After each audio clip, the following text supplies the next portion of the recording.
2024 world cup থেকে Australia group stage থেকেই বের হয়ে গিয়েছিল।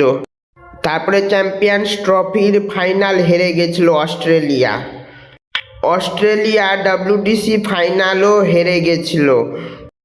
অস্ট্রেলিয়া T20 ওয়ার্ল্ড কাপের গ্রুপ স্টেজ থেকে এবার বের হয়ে গেছে। আগে অস্ট্রেলিয়া টিমকে শ্রীলঙ্কা আর জিম্বাবুয়ে টিম হারিয়ে দিয়েছে, সেটা ভাবার বিষয়।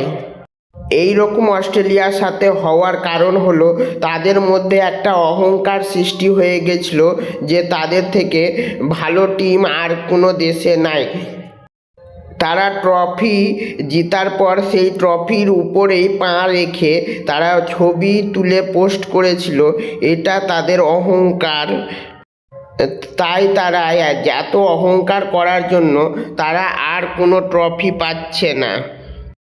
কথাতেই আছে বেশি অহংকার করা ভালো না, অহংকার পতনের মূল।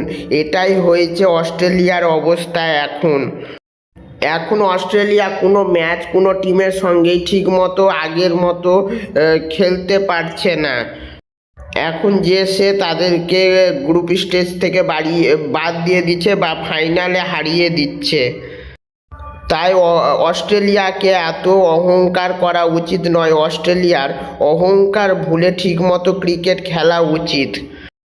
কারণ অস্ট্রেলিয়ার প্লেয়াররা ভাবে যে তারাই ক্রিকেটের সব থেকে সেরা টিম, তাদের থেকে আর সেরা টিম নাই।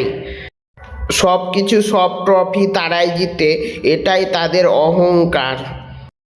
আর একটা মজার কথা বলবো, অস্ট্রেলিয়ার আগের হলুদ জার্সিটা তাদের লাকি জার্সি ছিল। এখন তারা জার্সি চেঞ্জ করে সবুজ জার্সি করে নিয়েছে, সেটা পাকিস্তানের জার্সির সঙ্গে ম্যাচ খাচ্ছে।